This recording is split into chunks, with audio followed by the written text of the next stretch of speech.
Renommé le détroit d'Ormuz, le Strait of Trump, une idée qui a choqué le monde entier.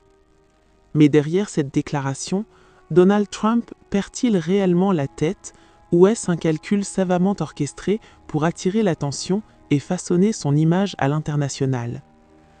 Le détroit d'Ormuz est l'une des voies maritimes les plus stratégiques de la planète. Chaque jour, plus de 20% du pétrole mondial y transite, reliant le golfe Persique à l'océan Indien. C'est un passage vital pour l'économie mondiale, impossible à posséder et encore moins à renommer légalement. Et pourtant, Trump a suggéré sérieusement que ce passage pourrait porter son nom ou celui de l'Amérique si les États-Unis en prenaient le contrôle. À première vue, cela peut sembler complètement fou. Mais ceux qui connaissent Trump savent que ce type de déclaration spectaculaire est presque une signature. Attirer l'attention, créer le buzz, tester les réactions du public, ce sont des méthodes qu'il a utilisées depuis des années dans les médias et en politique. Ce n'est pas forcément une intention réelle de renommer le détroit, mais plutôt un coup de communication audacieux, un geste qui ne passe pas inaperçu. Les réactions internationales ont été immédiates.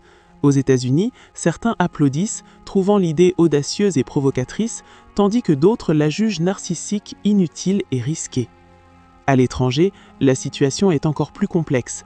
Les alliés européens ont critiqué cette approche comme étant imprudente et déstabilisante. L'Iran et d'autres pays du Moyen-Orient voient ces propos comme un défi symbolique direct.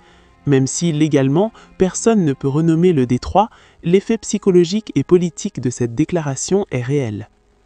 Ce que certains appellent de la folie pourrait en réalité être une stratégie de communication très réfléchie. Choquer, créer le débat mondial, renforcer sa visibilité et rappeler à tous qu'il reste une figure centrale dans la politique internationale, tout cela sans déclencher immédiatement de conflits militaires.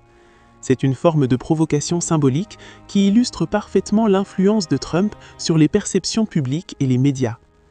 Mais il y a un autre aspect à considérer. Derrière cette provocation se cache peut-être quelque chose que le public américain ne voit pas. Est-ce simplement de la mise en scène médiatique ou y a-t-il une stratégie plus profonde, un objectif politique ou économique que Trump ne révèle pas? Et le peuple américain, le perçoit-il vraiment? Comprend-il ce qui se joue derrière les déclarations spectaculaires ou se contente-t-il de réagir à l'émotion du moment? Cette question est essentielle. Chaque geste, chaque mot prononcé par Trump peut être interprété à plusieurs niveaux. Entre spectacle, stratégie et réalité politique, la frontière devient floue. Et le peuple américain, comme le reste du monde, est invité à se demander que cache vraiment ce type de déclaration?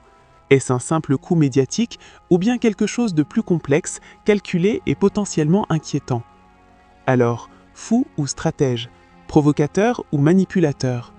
Cette improbable déclaration a déjà déclenché une réflexion mondiale sur le pouvoir, la communication et les limites de la politique internationale. Et elle nous laisse une question ouverte. Ce que nous voyons à la surface est-il tout ce qu'il y a à voir, ou Trump garde-t-il quelque chose derrière lui que le public ne perçoit pas?